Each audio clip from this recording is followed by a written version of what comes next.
Welcome back हो गया एक और नई वीडियो का। कहता सब खैरियत हो गए, ठीक ठाक हो गए एंड बिंदास हो गए। चार भैया कैसे हैं? जी मैं भी एकदम ताज़ा हूँ, बढ़िया हूँ, फर्स्ट क्लास हूँ। आज की वीडियो पर हम लेकर आए हैं जी BTS success story in Hindi. तो फाइनली आज हम देखने वाले हैं, अगर हमें कोई ऐसी चीज़ें हैं जो अभी बीटीएस के बारे में नहीं पता तो फाइनली इस वीडियो में पता चलने वाली हैं। तो देखते हैं जी वीडियो कैसी होती है। रिएक्शन एंड पे चलो वीडियो को स्टार्ट करते हैं। हे एवरीवन, कैसे हैं आप सब? एक सवाल जो हर कोई पूछता है, बीटीएस इतना फेमस ग्रुप कैसे बना? ऐसा क्या हो उनमें जो दूसरों में नहीं? काफ़ी लोग ये सवाल पूछते हैं कि बीटीएस की शुरुआत हुई कैसे। तो मैंने सोचा चलो बीटीएस का एक सफ़र देख लिया जाए। ज़्यादा बड़ा नहीं है, छोटा सा है। आपको हिम्मत मिलेगी और मुझे भी। तो शुरू करें, लेट्स गो। बीटीएस के मेंबर बिग हिट में शामिल कैसे हुए और बैंक पीडी उन्हें कहाँ कहाँ से ढूंढ के लेके आए, ये तो आपको मैंने उनकी लाइफ स्टोरी में ही बता दिया था। जिसने नहीं देखी है प्लीज़ टाइम मिले तो ज़रूर देख लेना। अब यहाँ से आगे 2013 में जब बीटीएस ने अपनी शुरुआत की बिग हिट कंपनी के साथ, तो बिग हिट कंपनी उस वक्त की सबसे छोटी कंपनी थी जिसके सिर्फ 2 फ्लोर यानी 2 मंजिल थी। इन्हीं 2 फ्लोर में बीटीएस के dance practice room, studio recording, big hit का ऑफिस, बीटीएस के रहने की जगह, सब कुछ था। अब चूँकि ये लोग इतने छोटे थे, कोई इन्हें पूछता नहीं था, तो कोई भी मीडिया या लोग या टीवी वाले इन पर ध्यान नहीं देते थे। इसलिए बैंक पीडी ने दिमाग से काम लिया। बैंक पीडी ने टीवी पर ध्यान देने की बजाय सोशल मीडिया पर ध्यान दिया, यानी कि यूट्यूब पर। बैंक पीडी को पता था कि मीडिया तो हमें दिखाएगी नहीं, इसलिए उन्होंने बीटीएस की हर रोज़ की जो भी एक्टिविटी वो होती थी, खासकर उनकी डांस प्रैक्टिस, इसके छोटे छोटे क्लिप बना के यूट्यूब पर डालना स्टार्ट कर दिया। उनकी डांस प्रैक्टिस, उनके बिहाइंड द सीन, यहाँ तक कि अगर वो खाना खा रहे तो वो भी। अब इससे हुआ ये कि लोग बीटीएस की तरफ अट्रैक्टिव होने लगे, क्योंकि आज तक किसी आर्टिस्ट ने अपनी डांस प्रैक्टिस, अपना खाना खाना और जो भी वीडियोस है बिहाइंड द सीन, ये सब यूट्यूब पर नहीं दिखाए थे। तो बीटीएस ने ऐसा पहली बार दिखाया था, तो वो लोगों को काफ़ी अट्रैक्टिव लगा। इससे हुआ ये कि जो विदेशी लोग थे, खासकर अमेरिका के लोग, उनका ध्यान बीटीएस की तरफ ज़्यादा जाने लगा।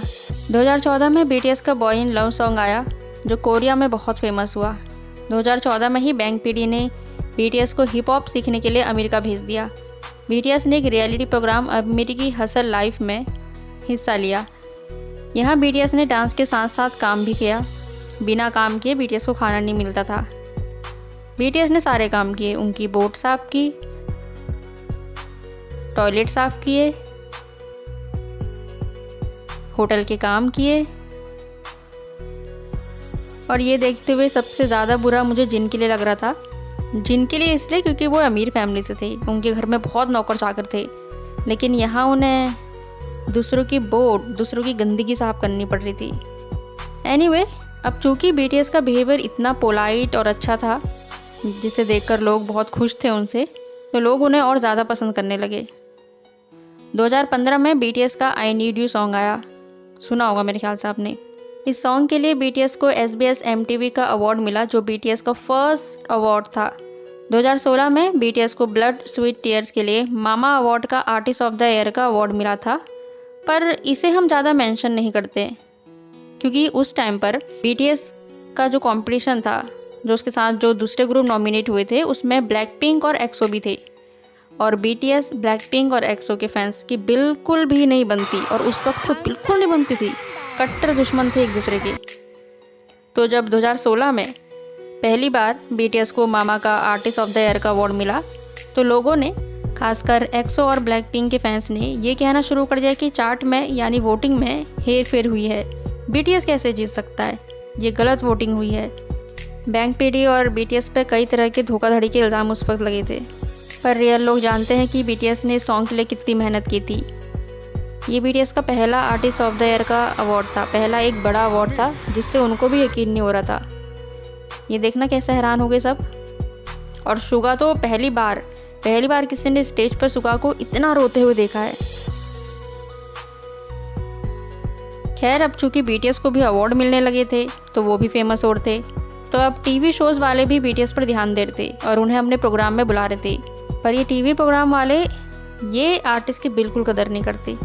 हमेशा उन्हें कुछ ना कुछ ऐसे गेम खिलाते हैं जो बहुत बुरे होते हैं, जो आर्टिस्ट ढंग से खेल भी नहीं पाते, और ज़बरदस्ती उनसे कुछ ना कुछ डांस करवाते हैं, अगर नहीं भी मन होगा आर्टिस्ट का तब भी।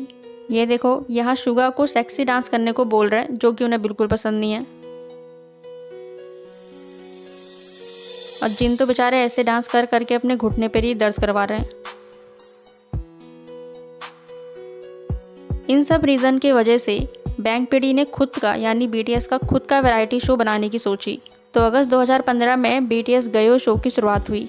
इसमें बीटीएस अलग अलग गेम खेलते थे और खुद से ही पेनल्टी भी डिसाइड करते थे। 2019 में इस शो को यानी बीटीएस गयो को रन बीटीएस नाम दे दिया गया। तब से इस शो को रन बीटीएस यानी द लियोरा बैंगटैंग के नाम से जानते हैं। ये शो लोगों को काफ़ी पसंद आया था। इसके साथ साथ born voyage, BTS in the soup जैसे शो भी बीटीएस ने किए हैं। बैंक पीडी ने एक काम बहुत अच्छा किया, बीटीएस को खुद के गाने लिखने दिए। 95% कंपनी अपने आर्टिस्ट को सॉन्ग लिखने की परमिशन नहीं देता है, पर बैंक पीडी ने बीटीएस को गाने लिखने की, म्यूज़िक बनाने की, डांस कोरियोग्राफ करने की सब में छूट दी थी। RM शुगा जेहोब इन सब की तो 2-2 मिक्सटेप है खुद की, और वी की भी मिक्सटेप होती अगर वो उसे रिलीज़ करते, पर आप जानते हैं वी को। खैर, अब चूँकि बीटीएस अपने गाने खुद लिखते थे जिसमें वो अपनी भावनाएं, अपनी ज़िंदगी के बारे में बताते थे जो देखने वाले से एकदम रिलेटेड होती थी, इसलिए बीटीएस को और ज़्यादा लोग देखने लगे और ज़्यादा उनके गानों को पसंद करने लगे, क्योंकि सबको बीटीएस की गानों में अपनी स्टोरी नज़र आती थी। Well done bank PD. 2016 में फायर, ब्लड, स्वेट, टीयर्स ये मेलन चार्ट में नंबर 1 पे थे। फिर बीटीएस की विंग्स एल्बम आई जो बिलबोर्ड के 26वें रैंक पर थी। 2017 में स्प्रिंग डे सॉन्ग आया जो अमेरिका में बहुत फेमस हुआ था। उसके बाद डीएनए, और इस डीएनए सॉन्ग की वजह से 2017 में ही बीटीएस को बिलबोर्ड अवार्ड में बुलाया गया। खैर, तो बिलबोर्ड में परफॉर्म करने के बाद भी बीटीएस थोड़े निराश हो गए थे बीच में। रीज़न यही है आर्टिस्ट ऑफ द ईयर का अवार्ड ना मिलना, जिसकी वजह से वो डिसबैंड होने का भी सोच रहे थे। लेकिन फिर बीटीएस ने लिखा आइडल सॉन्ग 2018 में, जो उस टाइम का सबसे सुपर डुपर हिट सॉन्ग था, और इस आइडल सॉन्ग के लिए बीटीएस को मिला मामा का आर्टिस्ट ऑफ द ईयर का अवार्ड।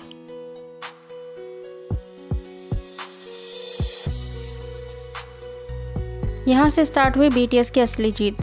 तब से लेके अब तक हर साल बीटीएस को ही आर्टिस्ट ऑफ द ईयर का अवार्ड मिलता है। 2019 में आया बॉय विथ लव, जिसे 24 घंटों में सबसे ज़्यादा बार देखा गया। इस सॉन्ग को best artist of the year, best dance award, best performance of the year, total 9 award मिले थे मामा के। 2019 का मामा अवार्ड में 3 घंटे का अवार्ड शो था ये।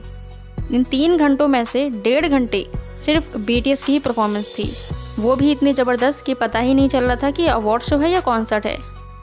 2020 के बाद का तो सबको ही पता है, on, dynamite, butter, permission to dance, life goes on, film out, एक के बाद एक सुपर हिट सॉन्ग आए।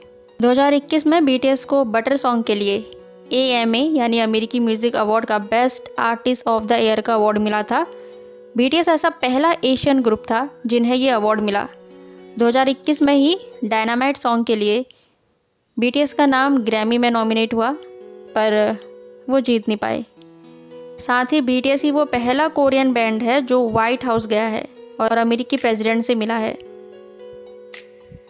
अभी ऐसी बहुत सी चीज़ें हैं जो रह गई हैं, मैंने सिर्फ जो मेन पॉइंट लगे वही बताए हैं। बैंक पीडी के दिमाग और बीटीएस के हार्डवर्क, उनका टैलेंट और उनका पोलाइट बिहेवियर, इन्हीं वजह से बीटीएस नंबर 1 पर है। चलो फिर जो पॉइंट रह गए हैं वो फिर कभी देख लेंगे। आई होप ये जी, तो हमारे लिए तो यही बहुत है जो आपने बता दी है, जो ऐसे फैक्ट्स हैं जो हमें पहले नहीं पता थे। सच में एक कलाकार को, एक डांसर को कितना स्ट्रगल करना पड़ता है यार अपनी लाइफ में। देखो भाई, उसने जो आज साफ की और उसने बोर्ड भी साफ की। उसने नहीं, सभी ने जिन कितना अमीर आदमी था उन्होंने बताया कि कितनी अच्छी वेल फैमिली से वो बिलोंग करता था, तो वो बट उसने मेहनत की, उसने स्ट्रगल की, क्या कुछ नहीं कहा किया। और क्या उनके नाम बैंक पीडी जो थे ओनर, और जिस तरह से देखें वो छोटी सी इमारत से उन्होंने स्टार्ट किया, 2 मंजिली इमारत से स्टार्ट किया। सच में हमारे लिए शॉकिंग था। और स्टार्टिंग में बीटीएस की कदर भी नहीं करते थे लोग, चाहे रियलिटी शो हो, टीवी शोज हो, अदर जो भी हो, बट उन्होंने सोशल मीडिया का सहारा लिया, वो सबसे बेस्ट था। वो 2 मंजिली इमारत थी, ठीक है, उसमें वाशरूम वगैरह सारा कुछ, जहाँ पर स्टडी करते थे, वहाँ पर जहाँ पर सोते थे और जहाँ पर प्रैक्टिस करते थे, सब कुछ 2 मंजिली में रहते वो थे। सब कुछ व्लॉगिंग में दिखाते थे ना, तो ये ऐसा आस्ता आस्ता जो अवाम थी, जनता थी, उनको देखना शुरू कर दिया, स्पेशली अमेरिका में उन्होंने बोला। तो खैर हमारे लिए शॉकिंग था कि यार इतना पीछे इनका स्ट्रगल है, हार्ड वर्क है, और कोई भी बंदा इतना हार्ड वर्क नहीं करता, डिमोटिवेट हो जाता है, अपने लक्ष्य से हट जाता है कि नहीं यार कुछ नहीं हो रहा, मैं पीछे हट जाऊँ। हम थोड़ी सी मेहनत कर ले, हम कहते नहीं यार बस। हाँ, ये नहीं हो सकता। बट इन्होंने जो स्ट्रगल की है, क्या अचीव किया है, जैसे 2013 से ये स्टार्ट हुए, तो साथ साथ इनको मतलब प्रमोशन मिलती गई, आगे बढ़ते गए। 2015 में वो अवार्ड अच्छा मिला, रास्ता। वो अवार्ड मिला। जितना इमोशनल देखे यहाँ पे बीटीएस, ये वही बीटीएस थी जिनको आज हम एडिट्स में देखते हैं, इंग्लिश एडिट्स में देखते हैं। मिला सुबह कितना रो रहे थे और यार। मिला भी मामा जी अवार्ड। हाँ, मामा अवार्ड उनका जो सुपर हिट अवार्ड शो है ना। और हाँ, इनके कंपटीशन में अगर बात करें, ब्लिंक लिप्स के नाम से कोई ग्रुप था शायद, ब्लैक लिप्स, वो शायद नैन्सी मोहलैंड का है, जो गर्ल्स का है। तो ये उनको भी देखे या नहीं, ये आप भी हमें बता और सकते ये हैं। इनके बारे में दुश्मनी भी है। जारी बात है भाई, अगर तब थी अब खत्म हो गई। भाई अब तो नेक्स्ट लेवल हो गए ना। अब तो जनता वेट करती है इनके सॉन्ग्स का, इनके शोज का, इनके लाइव परफॉर्मेंसेस का। जो अभी अच्छा, तो फिलहाल ये मिलिट्री में बची हैं, वो मिलिट्री का अच्छा शायद ले रहे हैं, भाई, प्रैक्टिस कर रहे हैं। किसी को 90% इजाजत नहीं मिलती कि वो सॉन्ग कर सके, गा सके। तो हाँ, इन- ये कैसे मैं भूल सकता हूँ भाई, और ये इन लोगों को कोरियोग्राफर भी हैं, यार। खुद ही हैं, सब कुछ लिखते भी खुद हैं। हाँ जी, और music I can't believe this यार।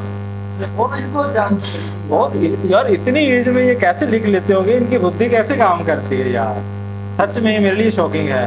और टीवी शो में डांस कैसे कर रहे थे। भाई टीवी वालों को तो मैंने पहले भी बताया कि मसाला चाहिए होता है कि कोई आर्टिस्ट हमें ये करके दिखा दे ताकि देखने वाले रोमांच हासिल करें और हमारी टीआरपी बढ़े। तो ये गलत है। चलो खैर, घुटनों से प्रैक्टिस कर रही थी। नहीं वो डांस था, वो डांस ही वो जो टीवी वाले करवा रहे थे। तो सच में ये शॉकिंग था। ये हमने इनका जर्नी देखा और ऐसी चीज़ें हमने डिस्कवर की जो हमें पहले नहीं पता था।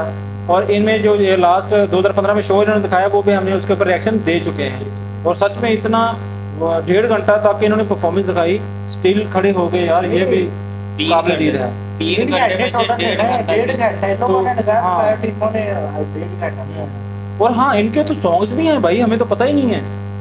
जो यूट्यूब पे इतने हिट सॉन्ग्स हैं, क्या हम उनको देख सकते हैं? उन पे कॉपीराइट क्लेम आता है या नहीं? तो ये आप हमें बताएं। पहले कोई रिएक्टर इस पे रिएक्ट करते थे या नहीं? तो हमें सुजेस्ट करें। और हाँ, आपको बताना था कि यार लाइव परफॉर्मेंसेस के ऊपर जो हम रिएक्शन दे रहे हैं ना, उसके ऊपर बड़ी दिक्कत आ रही है, क्लेम आ जाता है। तो इसीलिए हमें इस तरह से फनी मोमेंट्स, क्यूट मोमेंट्स, इनकी जोड़ी, इनके बेस्ट बडीज जो हैं बीटीएस के अंदर, और कितने अलग अलग इनके एडिट्स हैं इंग्लिश में, ये वो आप इस तरह की वीडियोस हमें सुजेस्ट करें। और ये जो हिंदी में इंफॉर्मेशन आज हमें मिली, बहुत हमारे लिए फ़ायदेमंद रही।